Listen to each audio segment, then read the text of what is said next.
महाराज जड़ भरत एक बार यही नेपाल में गंडकी नदी पुल है आश्रम में पहुंच गए भजन करने के लिए।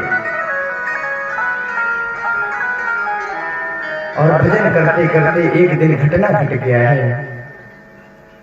सूर्य भगवान को जल दे रहे थे, उसी समय एक मृगा आई है, प्यासी थी, लेकिन सिंह का दहाड़ मारते ही जैसे महाराज उसी नदी में कूद पड़ी, गर्भवती थी और जल में ही प्रसव हो गया है। हिरणी तो महाराज दर्द से मर गई, समाप्त हो गई, लेकिन शावक बहने लगा है। जड़ भरत जी को दया आ गया। क्यों? कि दया धर्म को मूल है, पाप मूल अभिमान। और तुलसी दया न छाड़िए, जब लग घट में प्राण। दया तो कब तक नहीं त्यागना है, जब तक भगवान हमें शरीर दिए हुए हैं तब तक हमें दया कभी त्यागना नहीं है।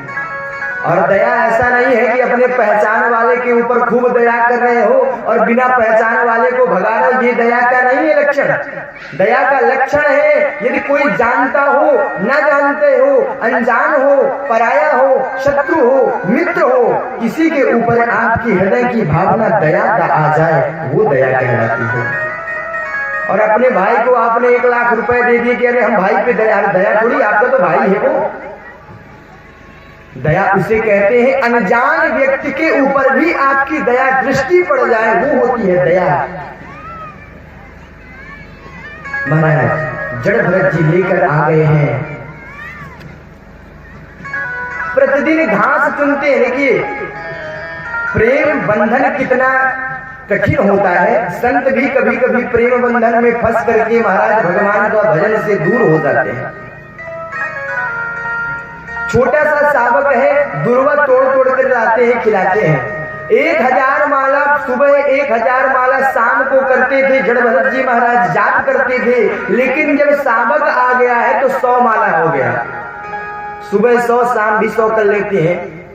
अब इतना मन लग गया कि 1 माला सुबह, 1 माला शाम हो गया, और उसी के साथ खेलते रहते हैं दिन भर। प्रेम बंधन ऐसा हो गया है। और महाराज हम लोग तो आजकल कुत्ते पालने लगे हैं, शहरों में जाते हैं, कुत्ते को पाल लेते हैं, उसी के साथ लोग खेलते रहते हैं। 100 माला हो गए, 1 माला जाप करते हैं, बस हो गया। लेकिन एक दिन घटना घट गया है। क्या कहते हैं, जीव जंतु होते हैं। एक बार हिरण का झुंड वहीं से रास्ते से गुजर रहा था और वृक्ष शावक ने देखा कि भाई ये तो मेरे लगते हैं, और वृक्ष शावक उन्हीं के साथ चला गया जंगल में कहीं दूर। जड़ भरत जी महाराज घास तोड़ने के लिए गए थे, घास तोड़ करके लाए हैं, देखने लगे कहीं वृक्ष शावक है नहीं, रोने लगे हैं। जैसे महाराज राम जी रो रहे थे वैसे भी सूर्य भगवान से, पेड़ पौधों से वहां कोई आदमी था नहीं। और कहते हैं इतना प्रेम हो गया कि जड़ भरत जी महाराज खुद अपने शरीर को उसी के प्रेम में परित्याग कर दिया। कि कौन हिंसक जानवर खा लिया, कोई शेर खा लिया, कोई कौन सा ऐसा जानवर है जो मेरे वृक्ष शावक, मेरा तो पुत्र था वो, उसकी कोई माता नहीं, पिता नहीं, मैं तो सब था उसके लिए।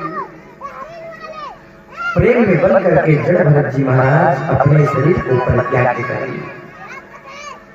और कहते हैं कि अंत काल में जहां पर आपकी चित्त वृत्ति जाती है वही शरीर आपको धारण करना पड़ सकता है। एक मृगा के नेह से भरत धरी मृग दे,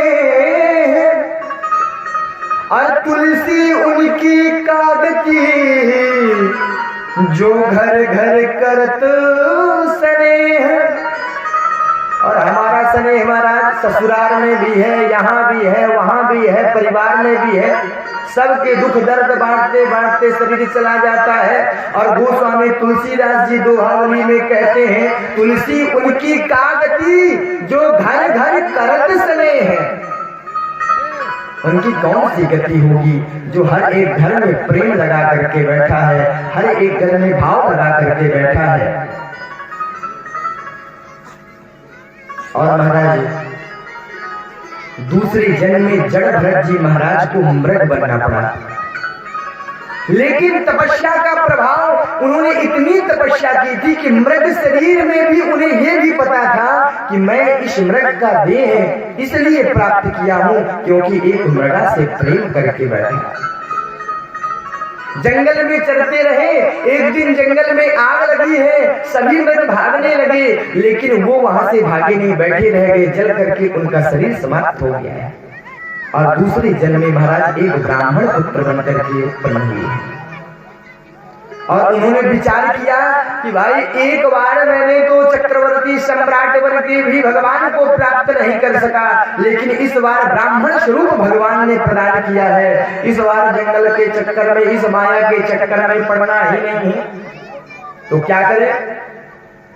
अब भाई उनके पिताजी गुरु थे, अब बेटा को बैठा करके गृह शांति, गायत्री मंत्र, अनेक मंत्र गाने लगे हैं, लेकिन वो एक मंत्र याद करके नहीं सुना। जानते सब कुछ है, लेकिन सोचने लगे यदि मैं मंत्र याद कर लूंगा तो भाई कहेंगे जाओ जजमाने के यहाँ पूजा करा के आ जाओ, उसके यहाँ गृह प्रवेश करा के आ जाओ, उनके यहाँ शादी ब्याह करा के आ जाओ, इसी के चक्कर में फंस जाऊंगा। तो जानते हुए भी उन्होंने एक बार भी मंत्र को नहीं सुनाया, इसीलिए उनका नाम जड़ भरत पड़ गया है। दूसरे जन्म की पूरा जड़ ही है, भरत नाम था, इसलिए उनका नाम जड़ भरत पड़ा है। इतने बड़े विद्वान होने के बाद भी उन्होंने एक बार भी गायत्री मंत्र भी नहीं सुनाया, क्योंकि जानते थे कि ये मंत्र सुनाने के बाद तो हम तो फंस जाएंगे, पूरे जंजाल में फंस जाएंगे, पूजा पाठ पद्धति में फंस जाएंगे, तो भगवान का भजन करने का तो समय मिलेगा भी नहीं। इस प्रकार से महाराज और कहते हैं भाई यदि दुनिया से पीछा छुड़ाना है तो शास्त्र कहता है क्या करो, कहे पागल हो जाओ। बोलो राधे राधे। जब तक पागल नहीं हो जाओगे, पागल होना नहीं, पागल बनना है। पागल हो जाओगे तो दुनिया अपने आप पीछा छोड़ लेगी महाराज, कोई बोलेगा भी नहीं। और जब तक आपसे आपके गांव वाले, परिवार वाले का कार्य सिद्ध हो रहा है, तब तक आपको पीछे छोड़ने वाले नहीं हैं। जड़ भरत जी महाराज जंगल में एक कुटिया बना दिया खेतों में, और खेतों में कहे चिड़िया भगाना, महाराज ये बैल आते उनको भगाना, लेकिन जड़ भरत जी कहे भाई जिसका खेत है उसी का गाय है, उसी का चिड़िया है, हमको क्या लेना देना, किसी को भगाते नहीं। अब जैसे भाइयों ने आकर के देखा भाई ये तो एकदम पागल है, अब खेतों में ही उनका जो है बोलिया बिस्तर कपड़ा लगता दे दिया कि भाई यहीं रहो। लेकिन एक दिन घटना घट गया। एक दिन एक जो है सरदार था, चोरों का सरदार, वो काली मैया से कहा हे काली मैया यदि मुझे पुत्र प्राप्त हो जाए तो एक नर बलि आपको प्रदान कर दूंगा। और महाराज क्या था, भगवान की कृपा से मुझे पुत्र प्राप्त हो गया। ढूंढने लगा कि अब नर बलि किसे चढ़ाए, गांव में जाए, किसी को पकड़ेंगे तो बड़ा मार मिलेगा। तो जंगल में वही साधु जी मिल गए और साधु जी को पकड़ करके ले गए देवी मैया के पास बलि चढ़ाने के लिए। अब साधु जी को पहली बार महाराज 56 प्रकार के व्यंजन, मालपुआ, रसमलाई, रबड़ी, जलेबी, बर्फी, कलाकंद, इमरती जो है मिला है, अब खूब खाए, सब सुंदर वस्त्र पहनाया है। कहा महाराज आज जैसा जजमान तो कभी मिला ही नहीं था। अब जैसे काली मैया कहे कि साधु जी प्रणाम करिए, और वहां पे महाराज तलवार, चमकती हुई तलवार निकाला है मारने के लिए। भाई ये क्यों? कहा जैसे ये सब प्रसादी आप पाए हैं तो ये भी प्रसादी है, देवी मैया को प्रसाद चढ़ाना है। जड़ भरत जी सोच रहे भाई जमाना बड़ा खराब है, खिलाने पिलाने के बाद सब निकाल भी लेते हैं। लेकिन वो ब्रह्म ज्ञानी थे, शरीर तो पंचायती धर्मशाला है, आज नहीं तो कल समाप्त हो जाना है। यदि देवी मैया के चरणों में ये शरीर जा रहा है, इससे बड़ी भाग्य क्या हो सकता है। सो गए, लेकिन देवी मैया जो है देखने लगी कि बताओ ये पापी लोग एक ब्रह्म ज्ञानी की हत्या करने के लिए जा रहे हैं, और जैसे महाराज उसने अपनी तलवार को निकाला है, खंभ के अंदर से देवी मैया प्रकट हो गई हैं, तुरंत सरदार के तलवार को उछला लिया है। और दूसरी बात, जितने भी वहां पर बैठे थे सरदार, सबके महाराज धड़ को, मस्तक को, सबको अलग कर दिया है। जय बोलिए देवी मैया की, काली मैया की। और जैसे जड़भरत ने उठा करके निगाह देखा है, महाराज सब मरे पड़े हुए थे, समझ गए कि माँ देवी ने हमें बचाया है, अब घर नहीं जाना है। लेकिन एक घटना और घट गया। रघुगण जो सिंध सौवीर देश के राजा थे, वो प्रतिदिन सत्संग करने के लिए जाते थे। कि हम लोग तो घर से बाहर नहीं निकलते हैं, वो राजा प्रतिदिन बैठ करके सत्संग के लिए जाता था। कपिल आश्रम कहां, गंगा सागर, प्रतिदिन सत्संग के लिए जाए। महाराज एक दिन सत्संग के लिए जा रहा था, पालकी उठाने वाले कहार जो है एक दिन बीमार पड़ गया, पैर में ठेस लग गया। कहने लगे महाराज देखो एक कहार तो बीमार पड़ गया है, क्या किया जाए? अरे कहीं मैं चक्रवर्ती सम्राट हूँ, कोई भी प्रजा मिले सबको लगा दो, कोई मिले, लेकिन मुझे सत्संग में जाना है। और महाराज क्या था, रास्ते में मिल गए जड़भरत जी महाराज।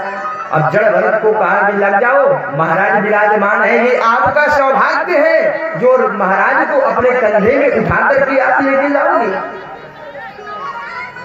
और महाराज क्या थे, संत स्वभाव के थे, रख लिया। लेकिन संत जो है हर समय नीचे देख करके चलते हैं, हमारे चरणों से कोई चींटी मटा और कोई भी ऐसा जीव ना हो जो मर जाए। तो महाराज कूद कूद के चलते थे, और कूद के चले तो पालकी में एक पटिया लगी रहती थी, और राजा के हर समय पटिया चट से सिर में बज जाए। और महाराज राजा इतने क्रोधित हो जाए कि क्या बताया। तुम लोगों को मरे मरे चल रहे हो, चलाना पालकी नहीं आता है, समझ नहीं आता कौन बैठा है यहाँ पे, बार बार मेरी खोपड़ी बोल रहे हो। कहारों ने कहा महाराज हम लोग कुछ नहीं, ये जो नया नया कहार लगा है यही जो ऐसा चल रहा है जो आपकी खोपड़ी में पटिया लग रही है। दूसरी बार भी इसी तरह चला। महाराज क्या था, एकदम क्रोधित हो गए हैं, और जैसे ही सिर निकाल करके देखा है, और जो महाराज अब शब्द बोलने लगे हैं एक संत ही सहन कर सकता है, दूसरी की हिम्मत नहीं। उसका भार भी रखा हुआ है, और वो जो भार लेकर के बैठा है उसे गाली भी दे रहा है। ये कौन सहन कर सकता है? एक संत समझ, ऐसा सहन करने की शक्ति एक संत के अंदर हो सकती है, दूसरे के अंदर नहीं।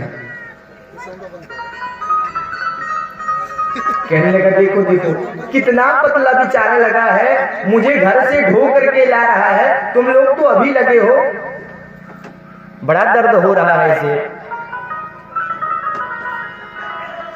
और ऐसे ऐसे शब्दों को बोलने लगा है। लेकिन संत सब समझ रहे हैं पर कोई बात नहीं, उन्होंने विचार किया, बोलने के लिए मना किया। लेकिन अंत में जब हो गया है, जड़भरत जी ने कहा राजन आप किसे दंड देने की बात कर रहे हो? न कोई मैं पतला हूं न मोटा हूं, न मुझे दर्द होता है, न मैंने भार उठा के रखा है। ऐसी बात सुनने के बाद रघुगण तो एकदम चटक हो गए। एक संत लग रहा तो पागल जैसे, लेकिन इसके बारे में तो वेदांत की भाषा है। इतना कौन समझ सकता है कि ये शरीर जो है, मैं आत्मा का स्वरूप हूं, न मुझे दर्द होता है। आत्मा को दर्द कहां से होगा, ये शरीर को दर्द होता है। दुख सुख शरीर को होते हैं, मन को होते हैं, आत्मा को कहां होता है। और जैसे महाराज सिर निकाल करके देखा है, मोटी सी जनेऊ लटकी हुई थी, तुरंत चरणों में जाके गिर गया। महाराज दुनिया में मैं सबसे डरता हूं, सिर्फ ब्राह्मण से।